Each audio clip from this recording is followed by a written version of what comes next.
Okay, we're streaming.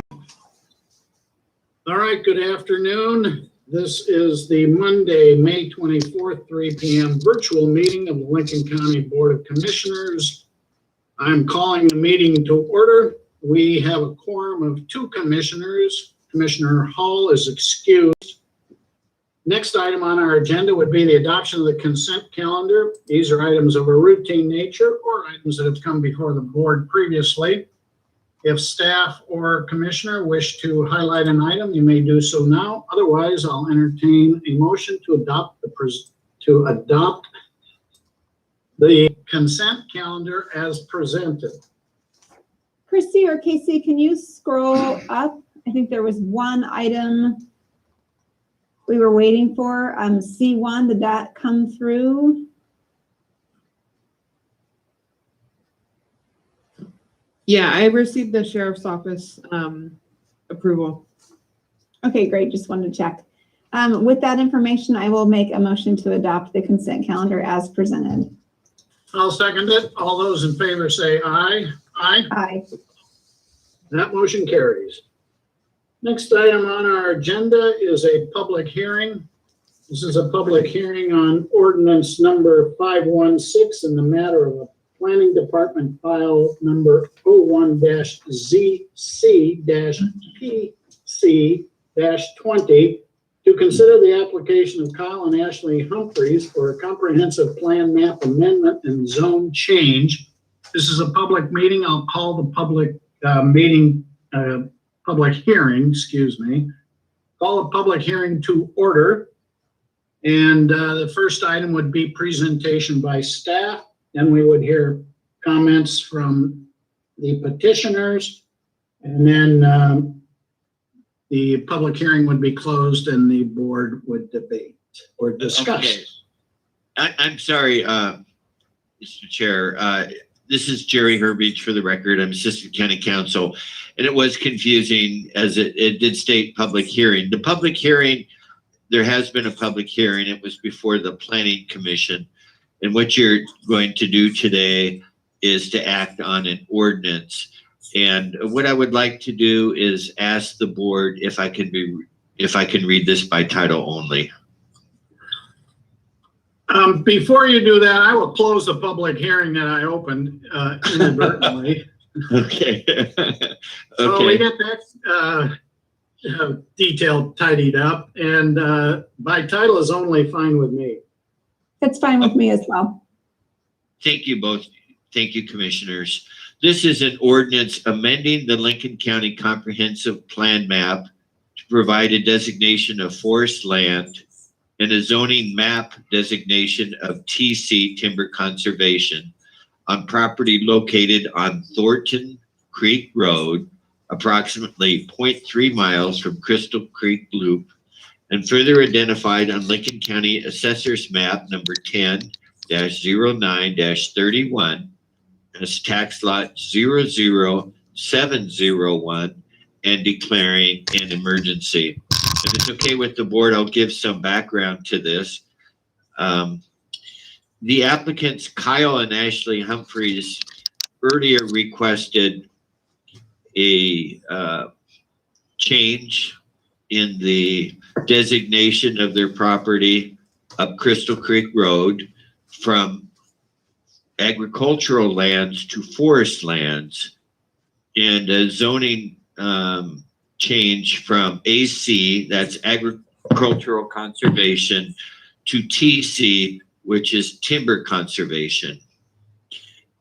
A public hearing was held on this as required by law. And so the reason why the confusion is that only one public hearing is required, and it's already been held. It was held by the Planning Commission on April 26, 2021. What was curious is that it's like some of our applications and quite different than others in that there was no opposition. And so no one testified or submitted materials in opposition, and it was unanimously approved by the Planning Commission. And indeed, the findings were adopted on the 26th of April as well. There was no appeal. So there's a 15-day appeal period. There was no appeal. So this matter is coming before the Board of Commissioners, not as a public hearing, but as a reading of an ordinance. And it has to come before the board because, of course, only you, the Board of Commissioners, have the power to approve an ordinance, and an ordinance is required to change our maps. What is really at issue is the wording and the form of the ordinance, and you can see it. It's been submitted to you. It includes as an attachment the findings from the Planning Commission. I've checked with staff. I checked with Christy to see if there was any public comment submitted in relation to the reading of the ordinance, and the answer is no. There was no. So if you were to go at the end of the meeting, you frequently check back to see what comments had come in on the commissioner's agenda, and no comments on this have come in. That's what I have to say. I'd be happy to answer any questions, but I know that Planning and Development Director Arno Husing is present, and he can fill you in on a little bit of this as well. Director Husing. Good afternoon, Mr. Chair and Katie. I will give you then the briefest of thumbnail sketches about what this is all about and how we got here, with your permission.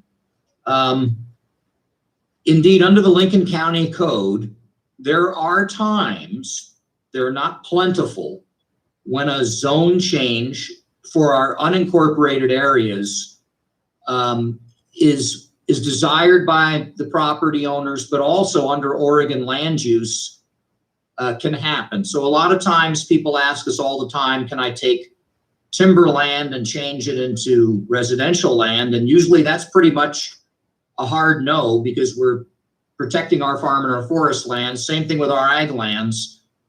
But in this case, we've had a few of these zone changes where they're both resource lands, timber conservation and agricultural conservation.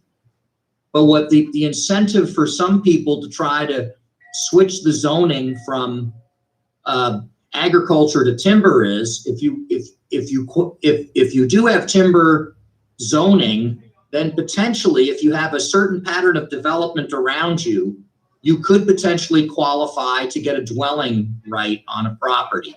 So that's really the incentive. If you otherwise would meet the test to change the zoning, why people would do this, to go from an agricultural zoning to a timber zoning. So what we have here, though, is, and let me just show you this very, very, very quickly, that is our zoning map for the property is outlined in red, and that's on Thornton Creek Road, which many of you know it was off of the old Highway 20, now off of the Crystal Creek Loop. It's a small little shoestring valley that goes north from that road. And what you see there is the way our planning department and planning commissioners and county commissioners way back in the day took that little narrow shoestring valley, and that beige color shows the agricultural zoning. The forest green shows the timber conservation zoning. So now I'm going to compare that to another photograph here from our GIS system. And what that shows is, you can see up and down that shoestring valley, there are other residences that have been established years ago, but they also have some agricultural activities taking place on those properties. And so I think what the planning department and the planners back in the day thought when they did the zoning was, what they did was they just took that corridor, that shoestring valley, and assigned agricultural zoning throughout that shoestring valley. However, the one property in question has never had a house on it. It's never been used for agricultural activities. It's a hillside that sort of comes right into that narrow valley. And the soil types for that property are 99% timber soils, not agricultural soils. So the applicants, given that overwhelming fact pattern. The applicant submitted for a zone change, and out of the different factors that would qualify somebody for a zone change, one of them is that the property was zoned in error. And so that's what the Planning Commission unanimously agreed with, that fact pattern that I very quickly explained to you. The fact that only 1% of the soils are agricultural soils, the fact that there's never been agriculture on that property, and 3, that it's been growing trees, and ultimately common sense looking at it, it's really not agriculturally zoned. It was zoned in error. And that's not infrequent, apparently, when you get into the more remote parts of the county, where that planning brush that was used back in the day became less and less precise the further you got out into the more remote parts of the county.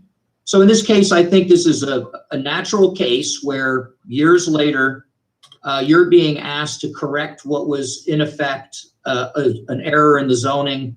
That's what our Planning Commission found unanimously. That's the recommendation to you. That's what the order says.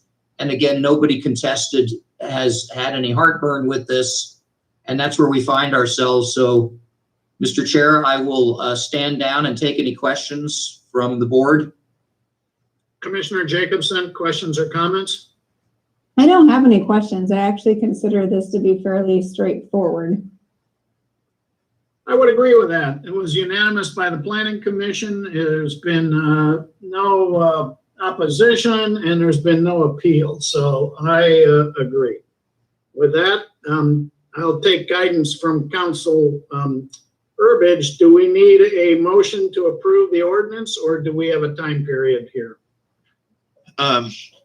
So you can approve that today if you would like, and requires a vote of the board to approve the ordinance. If you approve of it, it declares an emergency. It would be effective immediately. As the commissioners have both indicated, this has been non-controversial, non-contested application.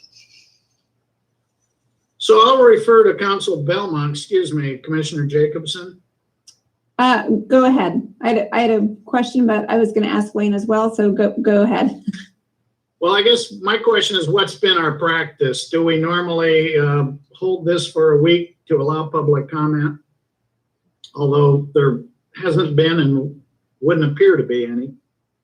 No, and we haven't done one of these kinds of ordinances in a little while. Where the public hearing requirements have been met, it's really at your discretion whether or not you want to take a motion to adopt ordinance number 516 today or wait until next week. Commissioner Jacobson, your call. I can go either way, but I don't think there's any harm in waiting a week to see if we get any additional comment or anything. Okay.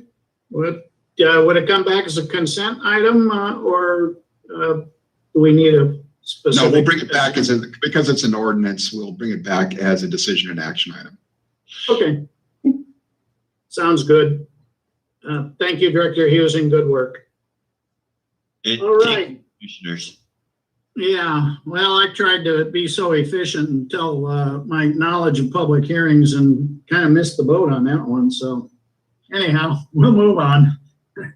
We have a decision and action item on an intergovernmental agreement between Lincoln County, Benton County, Lynn County, and Lane County of governments for a rural broadband project. And I believe this is kind of a housekeeping item also, but Council Belmont, tell us what's happening. Thank you, Chair Hunt and Commissioner Jacobson. Yes, we actually have already authorized and executed this agreement. And it was order number 2-21-37 back in February, in which you authorized the chair to execute the IGA after review so that we can move forward with this Economic Development Administration grant that is going to do a feasibility study for rural broadband for the counties as noted there. In further review by the EDA administrative staff, we have learned that they would like to have this agreement also executed by Lane County and the city of Eugene. That was originally not intended. Lane County Council of Governments was acting on behalf of those two bodies, but upon further review, EDA asks that we amend this particular agreement to include Lane County and City of Eugene as signatories. So what I think we need to do here is a simple motion to authorize the chair to execute an amendment to the IGA after review by County Council's office to add the City of Eugene and Lane County to the intergovernmental agreement. So moved. And I'll second it. Any other discussion? All those in favor say aye. Aye. Aye. That motion carries. All right, now we'll move on to at least the presentation of resolution number 2124-5A, which is extending the suspension of processing of new short-term licenses under LLC 4.405 through 4.460. And I'll look to you, Council Belmont. I know there'll be an update under reports, and possible action on this resolution at that time. How would you like to proceed now?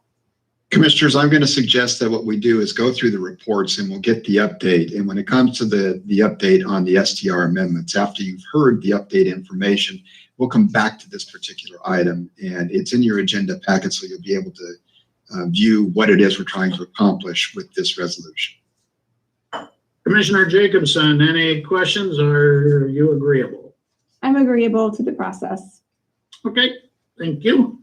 We'll come back to that item then. Next, we have our usual public health COVID-19 update. And is Florence with us?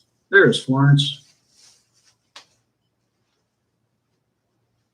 Good afternoon. Good afternoon. Okay, I'm just gonna wait for the presentation to come up. Thank you. You can go to the next slide, please. So let me derail your presentation. Okay, Florence. it's derailed. How does it feel to be in low risk now for 4 days? You know, I have to say it feels pretty good for everyone involved, and I hope it does feel really good to our community members and businesses, and you know, a lot of work went into this, so we're pleased with where we're at. A lot of hard work, and it was good work, and we're now enjoying the benefits. So I'll turn the presentation back to you. Yeah, thank you so much. So, you know, our usual start with cases in Oregon and kind of the trend that we've been seeing since the beginning of May, definitely a trend downwards, which is really positive and encouraging, and hopefully showcases the positive effects of vaccinations. Next slide, please. So here we are in Lincoln County. We are seeing this similar trend. We are almost at the end of the month, and we have only 42 cases, which is really positive as well. And as we were discussing last week, definitely our epi curve mirrors the state epi curve. Next slide. And as you mentioned, that's it. We're in lower risk. So for now, this is a permanent location for us, right? We are not to move any longer, which is really good, and hopefully will provide some stability for our businesses, and you know, in their ability to also manage their livelihood, and you know, be able to hire people, all of that. So hopefully we will remain there forever. Well, to clarify, it would take a change in the present guidance to leave low risk.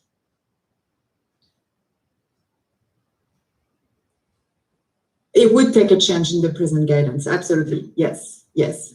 So at this time, based on the information and the guidance we have, we are permanently remaining in low risk in Lincoln County, yes. correct. Very good. Next slide. Okay, so Susan updated this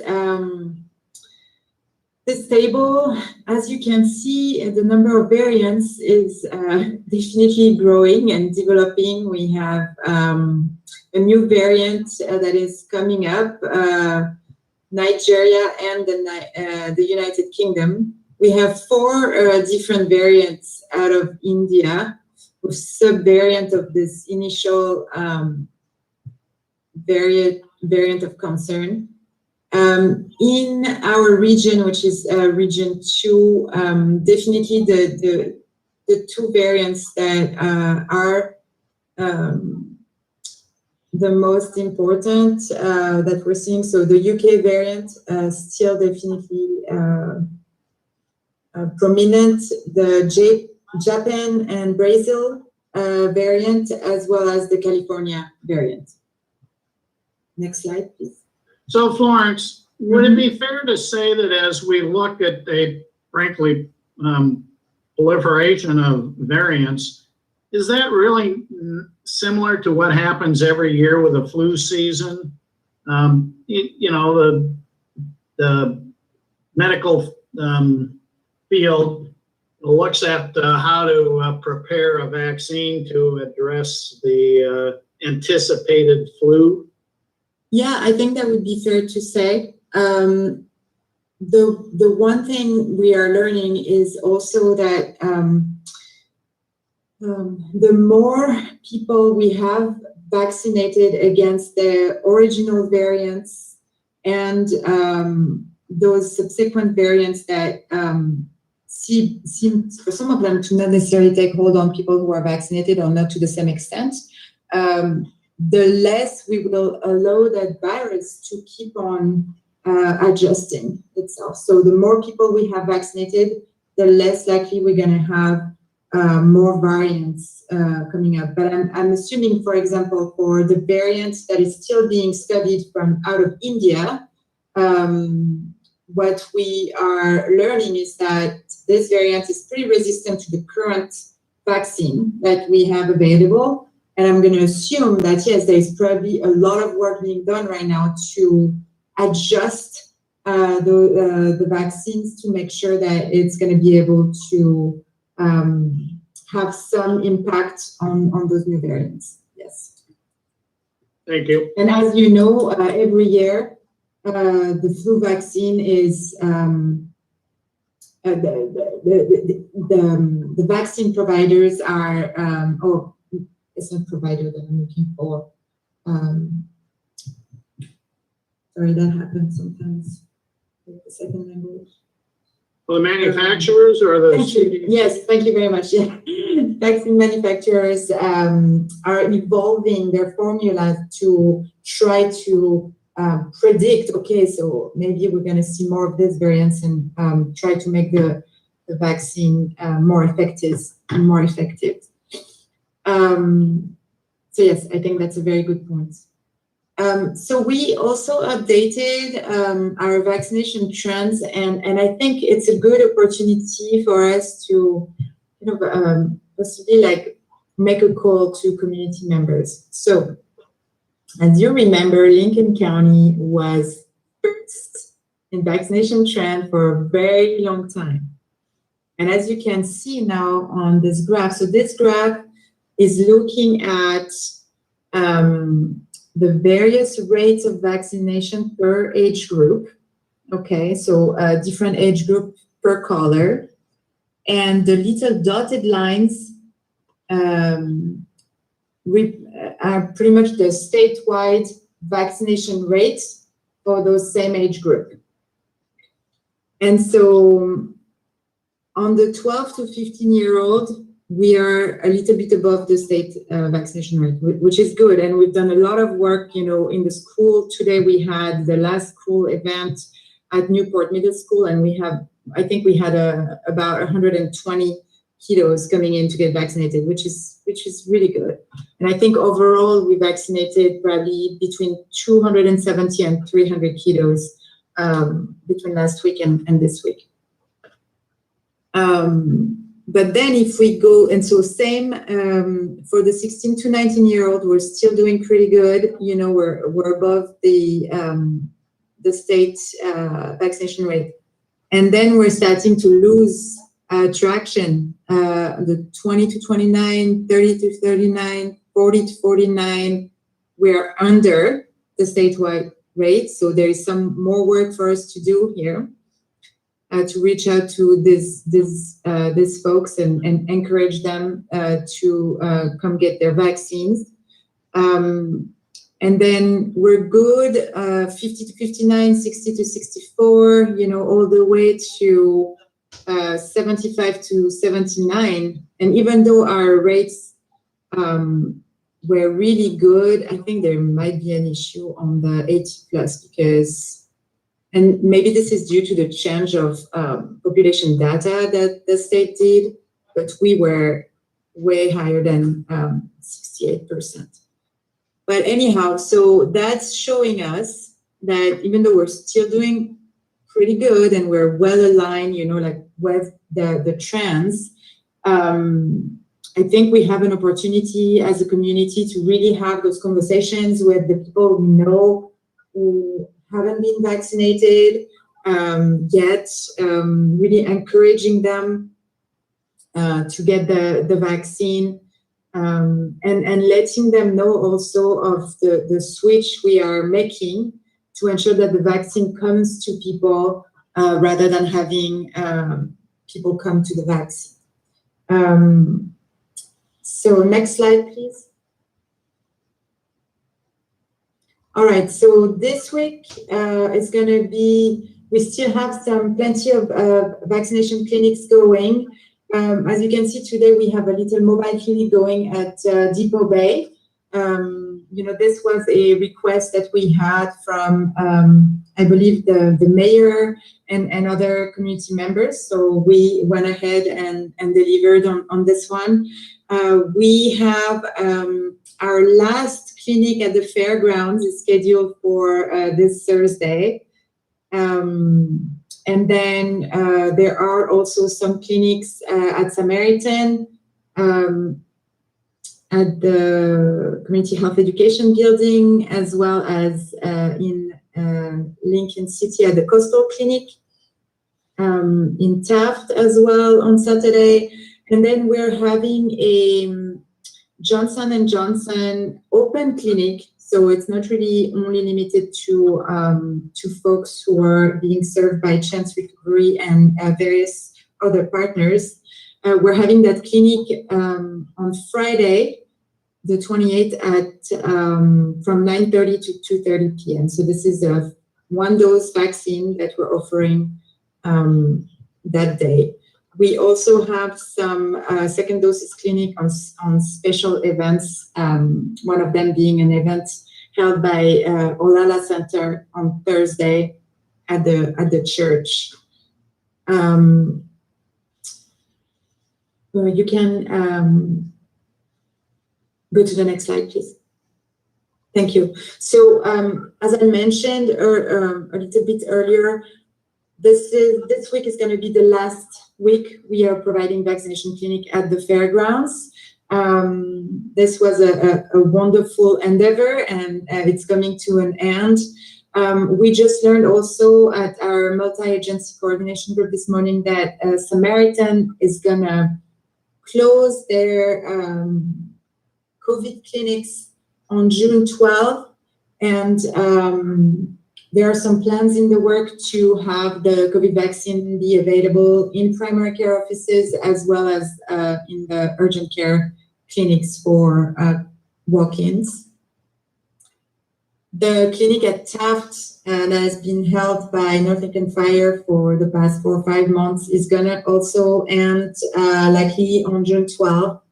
And so, as I mentioned many times before, we are taking the vaccine out to people now. And so we have a lot of mobile clinics that have been, the plans that have been developed. This past week, we really focused on the schools because we had a really limited time frame to get the vaccine going there before the school goes out. We're working with our community-based organization. I want to reiterate that if people are interested to have us come and organize a clinic, either in their neighborhood, organization, business, workplace, whatever, we can do that. We just need to know about it.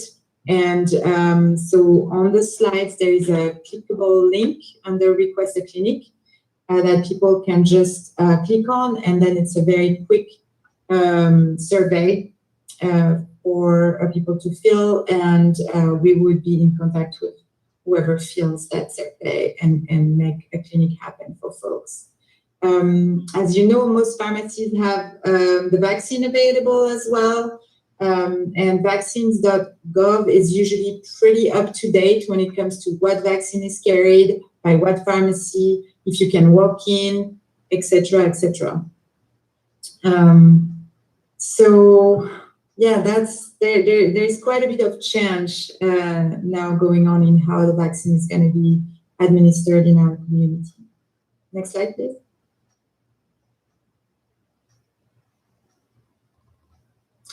So the other big important news is that there has been quite a bit of updates regarding mask, face covering, and face shield.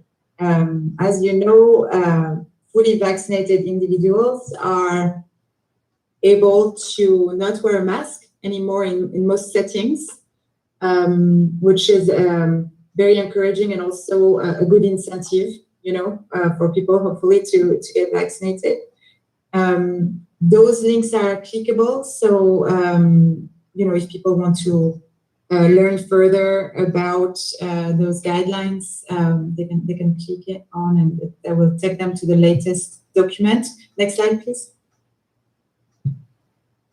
We extracted a few specific guidelines for businesses, employers, and faith institutions and organizations.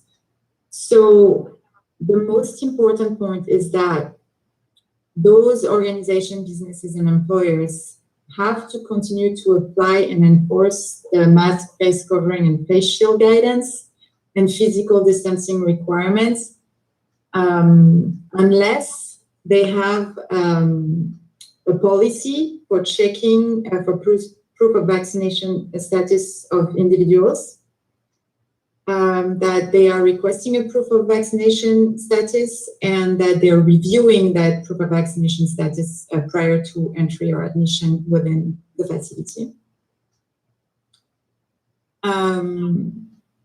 So those organizations that have a policy for requesting and checking for proof of vaccination and request and review may permit fully vaccinated individuals who have presented their proof of vaccination to go without a mask or face covering or face shield. And they do not need to enforce physical distancing requirements for fully vaccinated individuals. Next slide.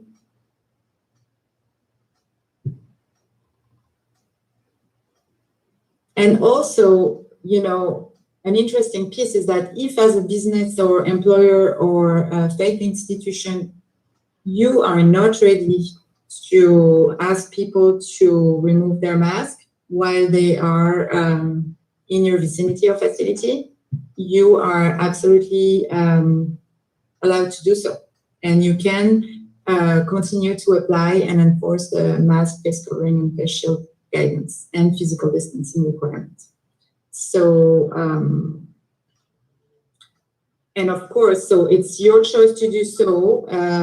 And if you do not have a specific policy and all the various aspects that we talked about prior, then you have to ask people to continue wearing their mask.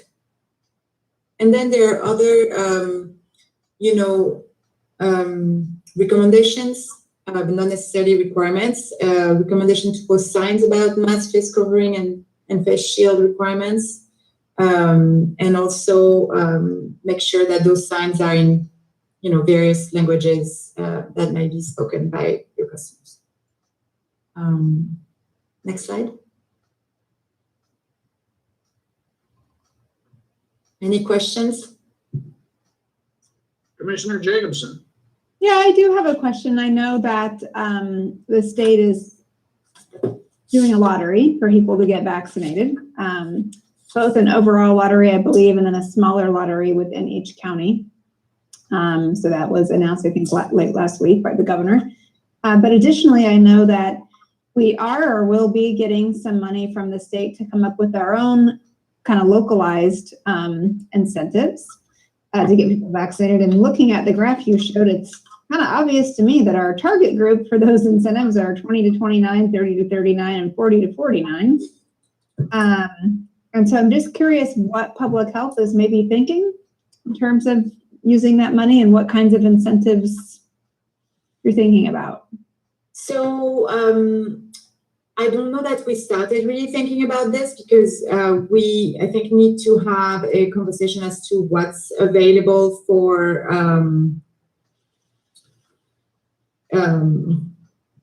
so I guess in order for us to figure out what we could do for incentive, we need to know what's available for to pay for it, you know.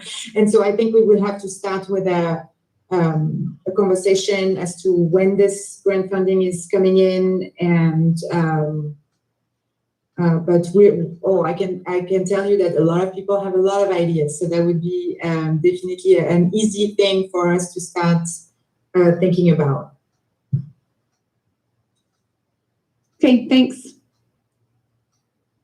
Yeah, I would think as part of the process to determine incentives for people to get the vaccine, we probably need to understand what the challenges are and why we're below in those particular categories. The other question I would ask is, how many people are we talking about? If we're talking about needing 10 vaccines to get up to the state level, that's different than maybe needing 100 vaccines. So I think some discussion on why we're at and where we're at would be valuable too. So yeah. So to your, are you wanting a conversation around challenges that people are facing? well, if you have some thoughts now or the next week, sure. Yeah. So yes, we know what those challenges are. You know, like language is a challenge. Transportation is a challenge. You know, time to even consider getting a vaccine is a challenge. You know, some people still don't have access to the information and education around the vaccine. So those are definitely some of the challenges we're aware of and that we're working towards addressing. And then That's also, good information. you know, for the younger generations, what we've heard was that what's in it for me, really, like if I'm getting vaccinated and I still have to wear my mask and, you know, be socially distanced and limit my activities, you know, the incentive is not there for some people. So now that there's this new guidance and this lottery and possibly also us bringing in more incentives, I think we might be able to, you know, to get the people who are just hesitant to make the step toward the vaccine. Commissioner Jacobson, you had another comment, question? Yeah, I've said it here before, but I'm just going to say it again that I would really like to see us pilot, you know, with Samaritan using their mobile bus door to door. Other counties have done it.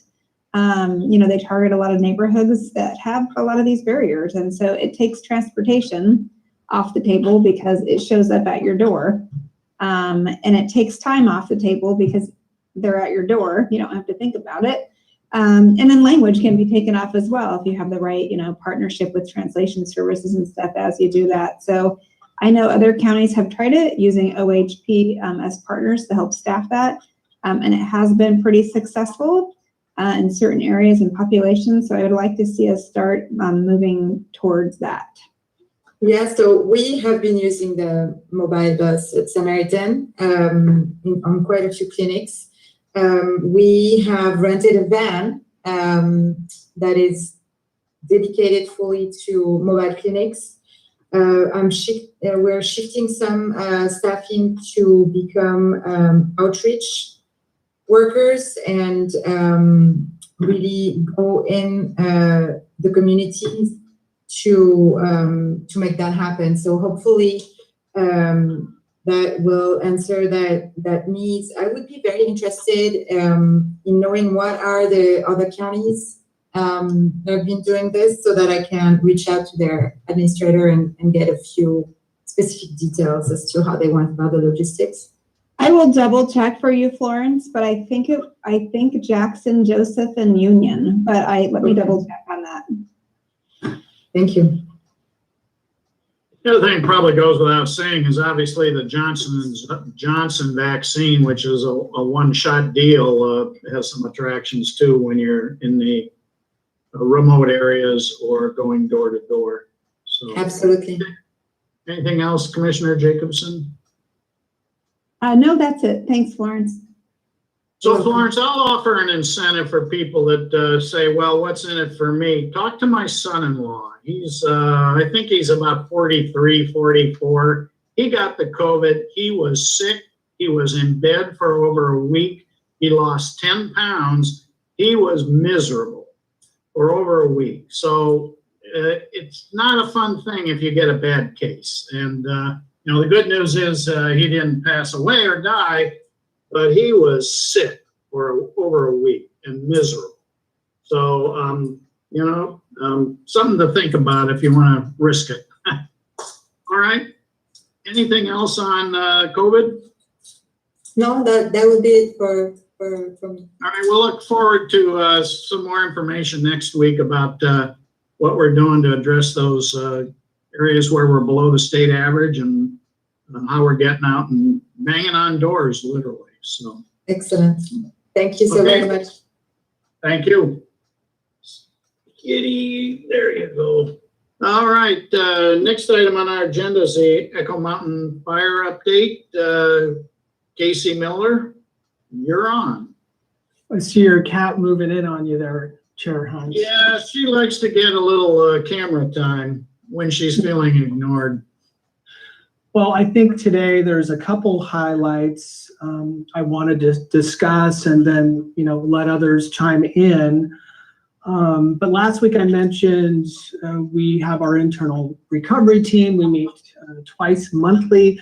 We're going to meet tomorrow, and so I think next week's meeting may have some more particulars. But one of the things we're going to do tomorrow is have our long-term recovery group chairs meet with us, and I think it's going to be really interesting to kind of learn about their progress because you know, it's taken a while for them to get up to speed, but sounds to me like they're off and running. And I think the good news for us as a community, the good news for disaster recovery or future disasters is that this group really exists outside of the county in so many ways. I mean, we provide support to them, but they're really about empowering together and help itself. And I did get some notes sent to us, and it looks like this is their mission statement.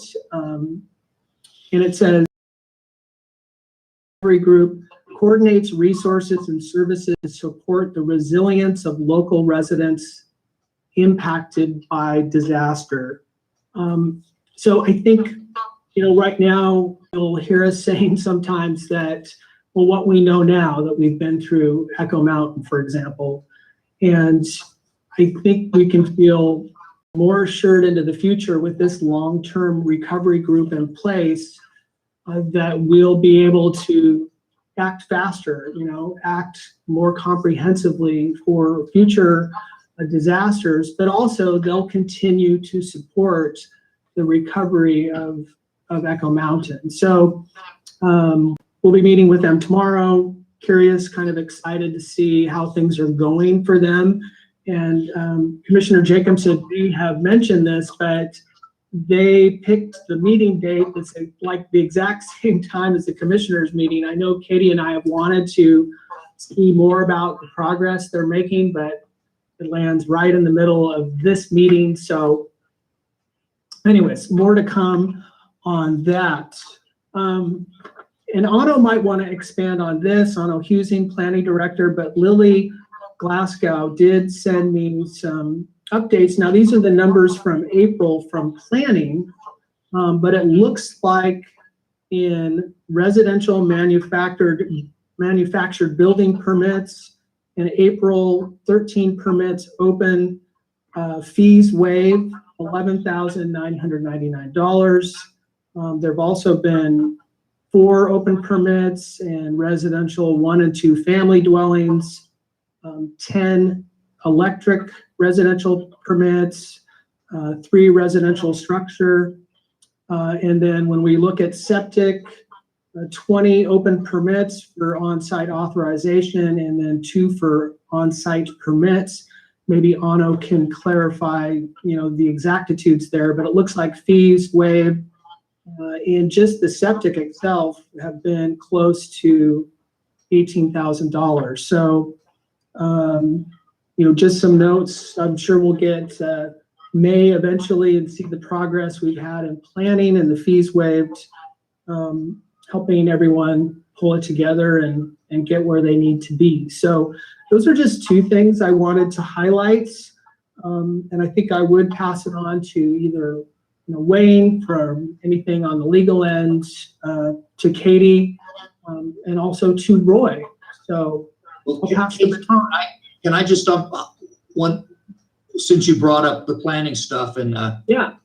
so very quickly, rather than go deep in the weeds on how many permits and the dollars, which are impressive about how many fees and how they've totaled up and what we've saved people that have been already going through a lot. So that's impressive enough. But I think the way to think about, at least from the planning department's perspective, where we're at on recovery is that I'm excited to hear from everybody up there that about a third of the properties now are, and Katie, because you've been up there a lot more than I have in recent times, that about a third of those homes are back up, actually in real life. They're manufactured homes, because many of those were manufactured homes, got delivered and they're installed. We're working. There was a photograph that I circulated a couple of weeks ago or a month or 2 ago showing all the next third of those applications are busy being processed now. So we're going to see more and more homes getting delivered. And we've got about 1/3 of them that are still either we don't have a real path to getting those properties redeveloped and there could be any number of reasons for that, but that last third is in the works. So that's how I'm looking at it. And I think that's ballparking it. That's really, it's astonishing that much has happened that quickly. And I wish I could take more credit for it, but people like Lily and the others Vanessa have hung in there, everybody in the community, installers, the amount of time and energy it takes to get each one of these applications up to scratch. So again, they're ready to order the home and they're ready to put it back up there. So again, we're somewhere maybe halfway through this, but I'm very pleasantly surprised that we're this far along already. Thank you. Unless there are any questions about that. Not for me, we're moving.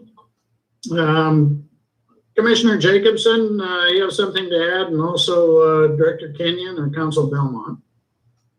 I have a few things I'll just add to the updates. So we're still watching several bills go through, some of which that have direct funding coming into Lincoln County for fire recovery and mitigation things. Other things in that package have money that would go to partner organizations or agencies such as DLC that then would in turn help us get a planner for the next 2 years to keep up with some of this. So we're still watching some of those funding packages and supporting them and hoping that they are successful, so we have some support there. Also, I'm starting to kind of dig into FEMA hazard mitigation grants and better understand them. They are a tremendous undertaking. I know the county has been involved in one previously, I think on the Siletz with flooding. So trying to understand those a little bit more, what projects may make sense and where the required cost match would come from, because it is not free money. It does have to be cost matched. So just kind of starting to tiptoe into that a bit. And those are my updates for now. Council Belmont, Director Kenyon, anything to add?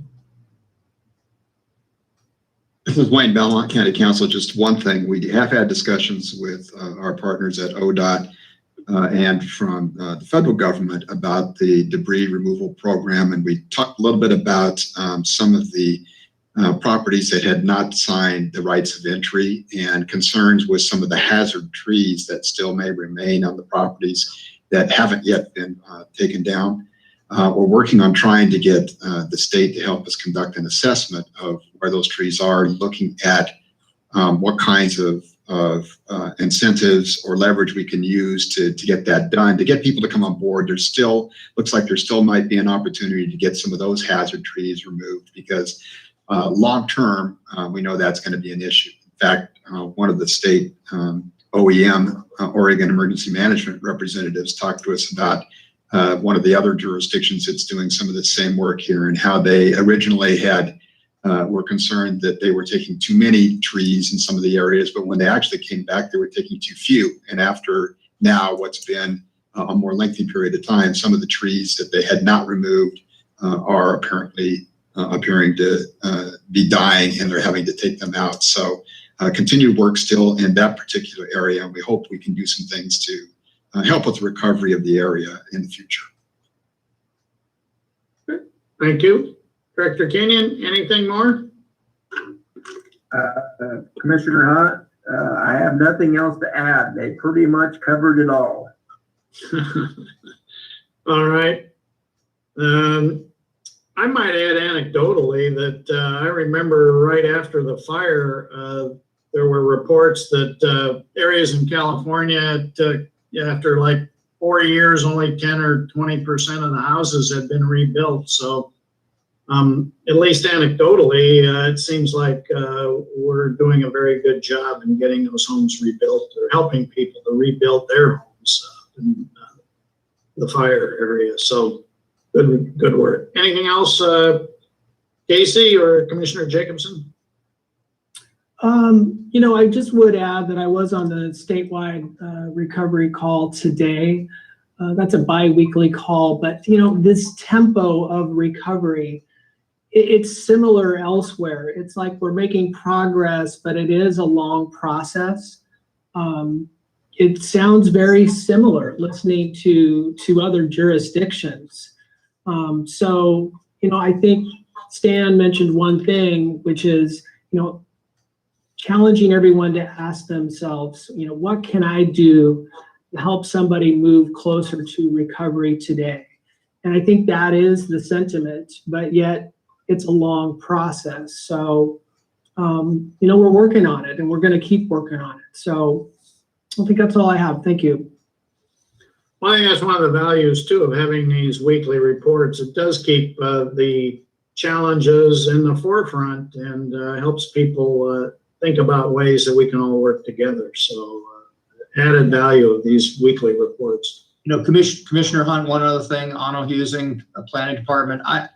Now that I've had a moment to think about it, I wonder whether that last third is going to be tougher to get done, because building costs are, building materials going through the roof. I'm hearing all sorts of anecdotes about people that want to order manufactured homes are having to wait a long time because the supply chain, there's been so much demand.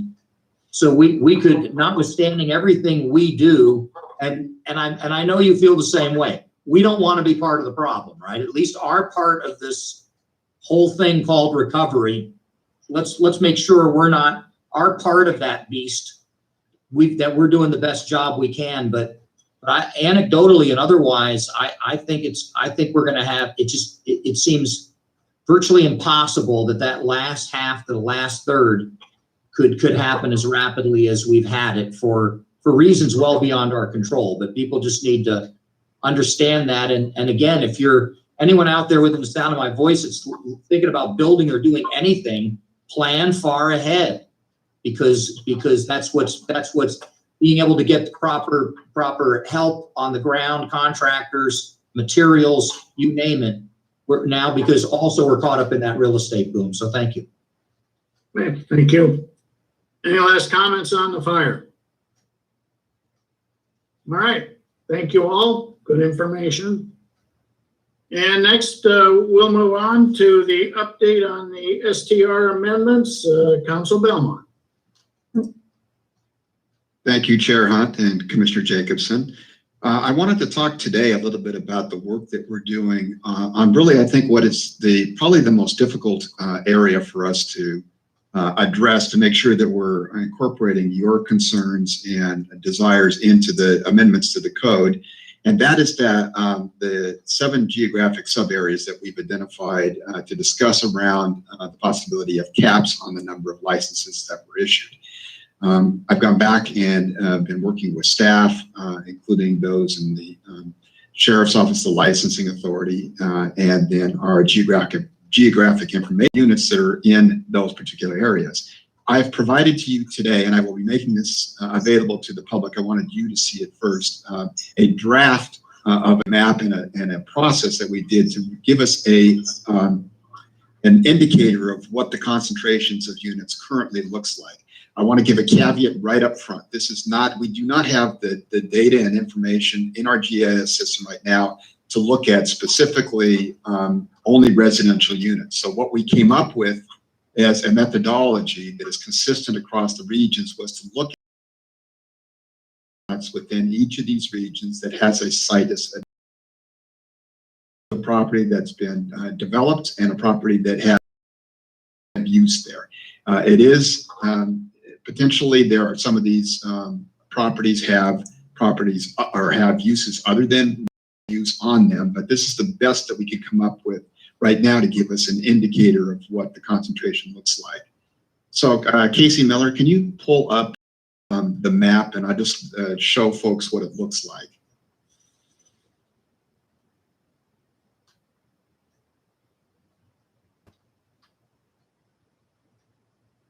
While Casey's doing that. You have to forgive me, Wayne, I'm not in that room. Christy, can you pull that map? You have to forgive me, Wayne, I'm not in that room. Christy?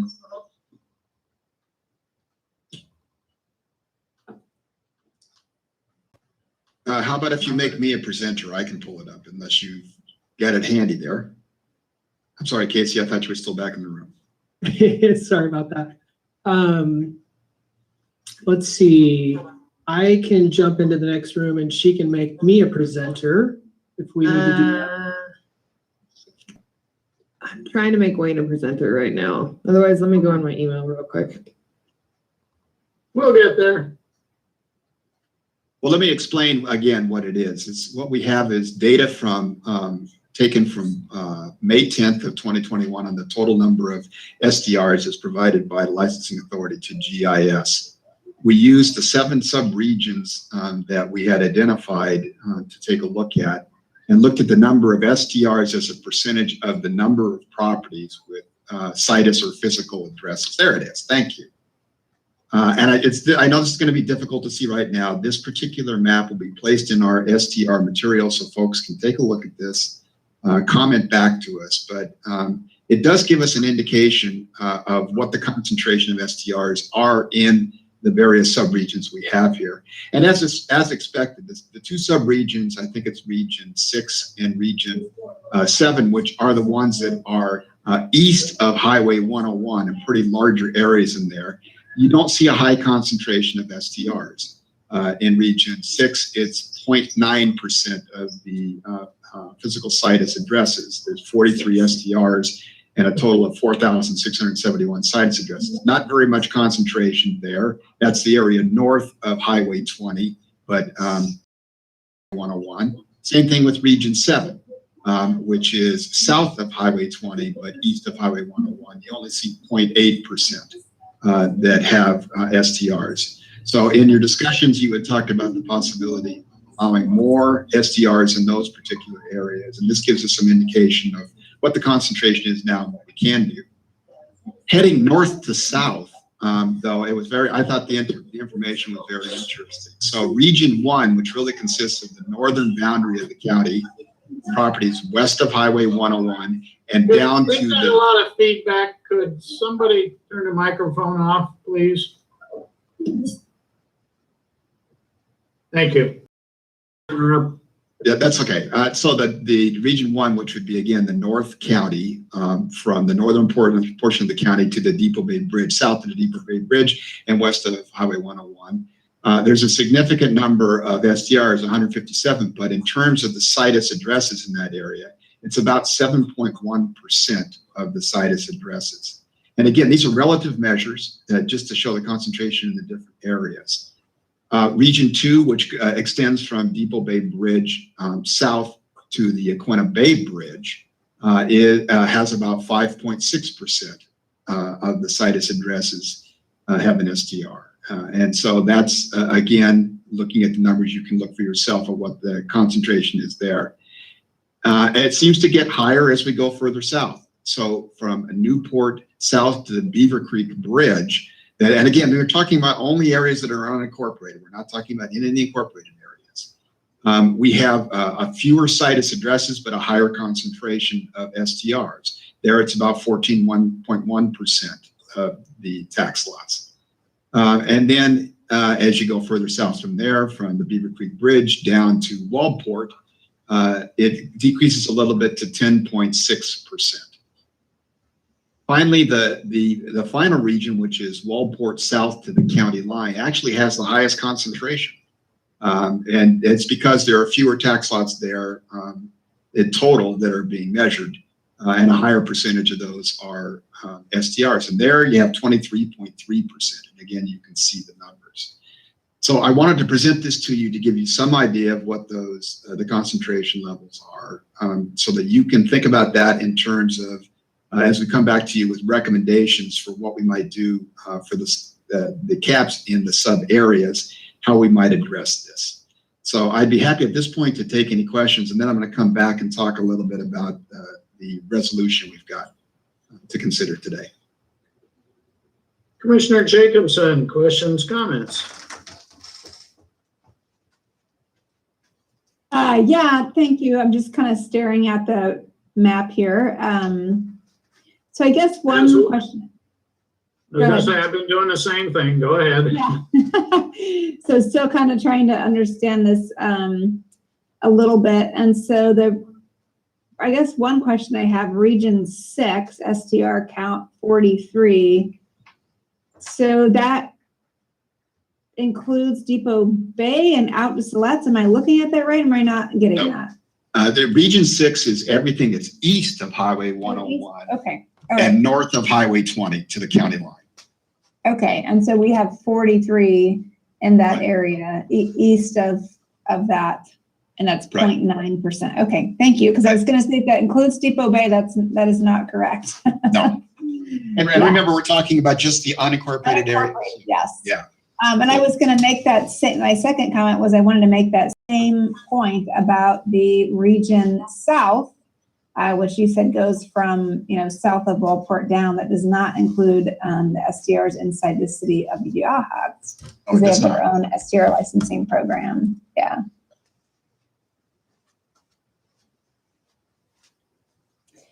And then I guess another question, Wayne, just trying to understand this, is STRs that would be like east of Waldport, like up in Tidewater, is that Region 7?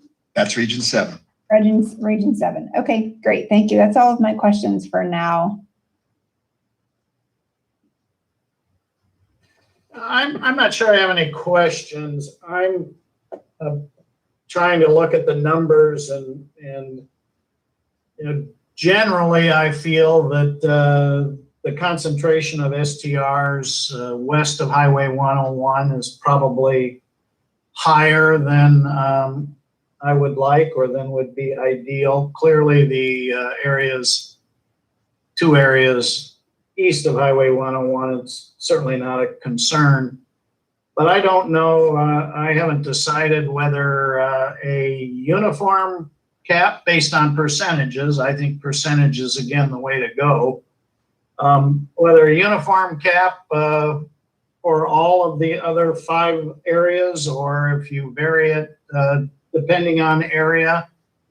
One of the reasons I like the percentage idea is it is concentration, and if you have different percentages, you have different levels of concentration. And to me, the concentration of STRs is one of the issues we're trying to address. So I still need to think on that a little bit, but I would be inclined to look at some kind of a percentage of concentration that maybe is uniform on east side and uniform on the west side.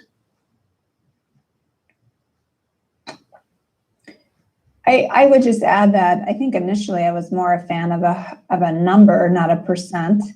And it was actually Commissioner Hunt through one of our meetings that kind of talked me into a percent. And I, for reasons he just provided, I actually am a fan of that percentage at this point.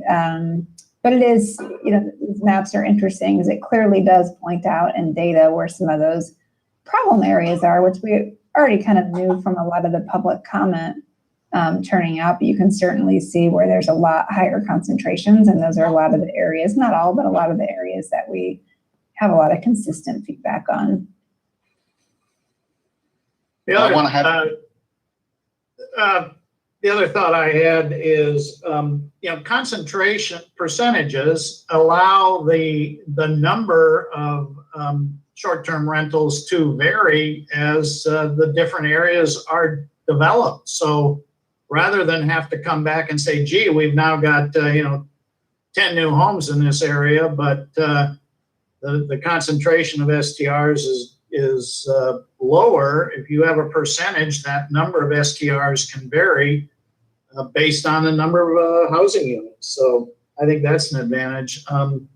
Last thing I'll say is it's kind of interesting to note that the north end of our county and the south end of our county have some of the highest concentrations, certainly the south end, which also tend to be the more remote areas from the center of the county. So when you talk about enforcement, which I think is still a big part of the conversation, it gets more challenging as you get further north or further south. Commissioners, what I'd like to do is now take this information and see if we can't work this into some specific recommendations now based on percentages. I hear what you're saying in terms of looking for a percentage. So I think we can come up with some options for you to consider based on this. I think the one direction I would like to possibly get is, are you thinking that the percentages and concentration should be based on the number of existing STRs, having fewer in the areas, let's say some of the regions west, the same or more? It's one thing. I'm not asking you to answer that question today, but I'd like you to think about that because that will help us then as we come up with our recommendations. I guess my thoughts on that is that, it depends. I look at, Region 5 with 23.3%. I mean, that's a lot. That's a lot of our housing inventory that we have, but then there are some other regions at 0.8% and Region 7 that, there could be opportunity for a little bit of growth there. Right. But then, other ones, 10%, 5.6%, I'm not sure. I need to think about that a little bit. Is 5.5 where we cap it? Do we come under? Is there room for growth? I need to think about that. But I can tell you that my initial thought is 25 is really high. Okay.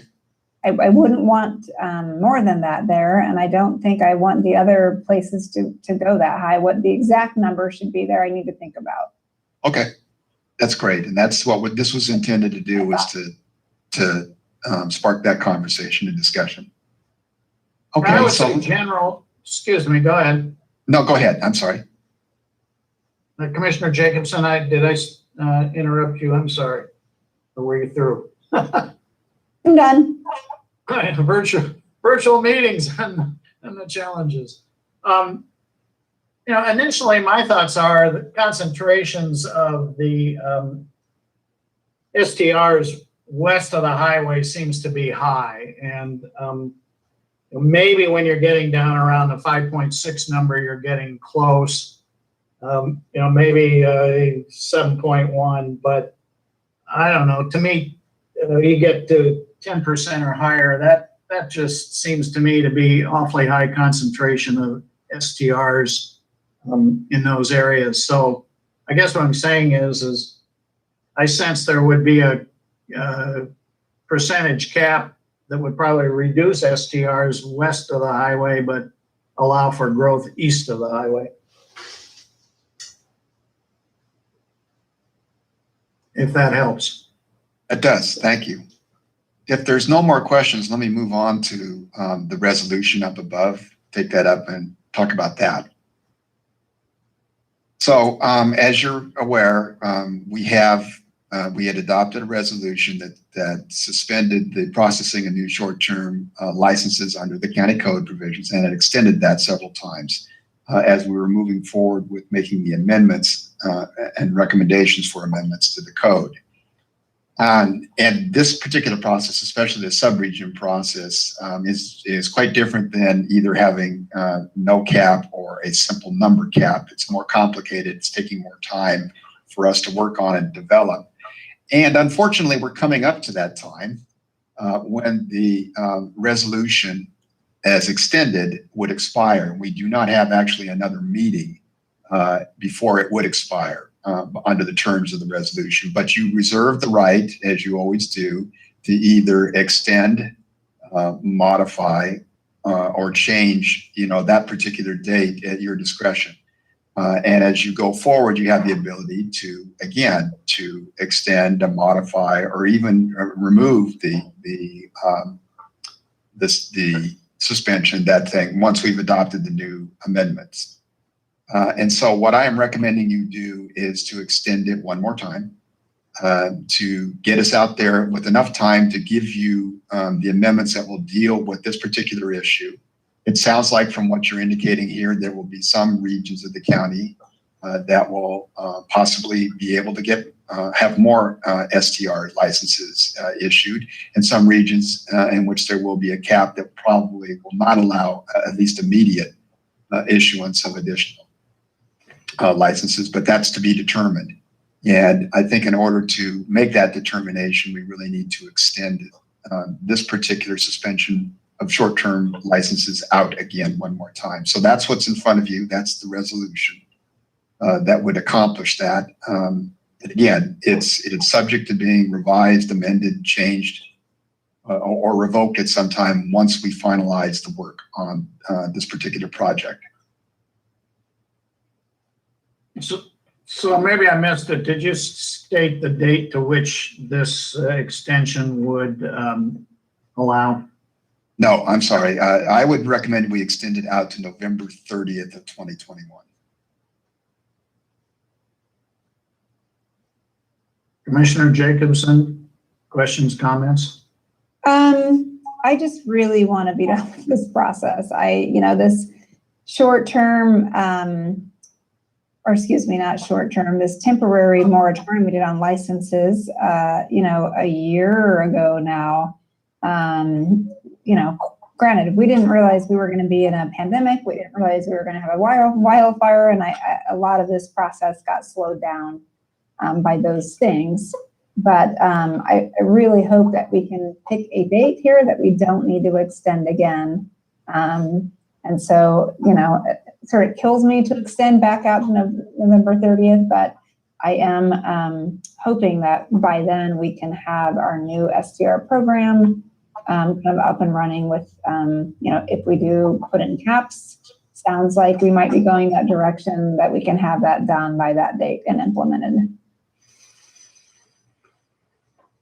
Yeah, I would echo those comments. I'm disappointed that we're having to extend this again, but I also recognize that as this process has unfolded, Different issues have come to light and different issues have taken additional time. And certainly when you start looking at percentages and different regions or areas within the county, it further complicates the matter.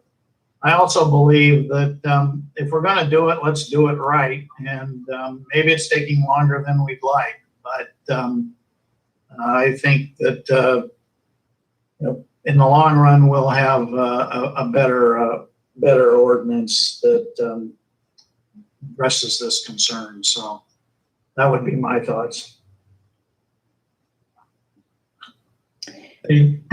I will make a motion if maybe Casey can switch back to our packet so I can rob the language off of that. Thank you. I make a motion that we extend Resolution 21-24-5A, extending the suspension of processing of new short-term licenses. Just to clarify, the resolution does the extending. We're not, well, I don't know, Council Belmont, does it make a difference in the language?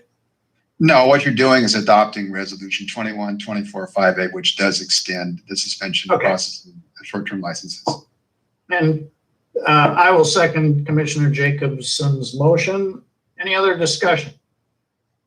All those in favor say aye. Aye. Aye. I hope for the last time that resolution extending the suspension is approved. I agree. All right, moving on. Commissioner Jacobson reports. Nothing additional for me to report. And I also will pass at this time, and we'll move on to public comment. Christy, I think you're running the show. Can you show us the public comment that has come in under Smart Sheets, I think? Yes. So it's uploaded here on the meeting webpage for one of them. Okay.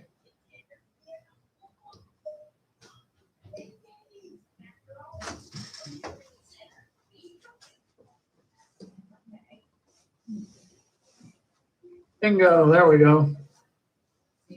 So that would be the public comment on agenda items, and then again, the weekly public comment on the STR situations consolidated weekly. Yes. All right. We will be recessing into executive session under pursuant to ORS 192.660 parentheses 2 parentheses D to discuss labor negotiations. I do not expect we will be coming back into public session.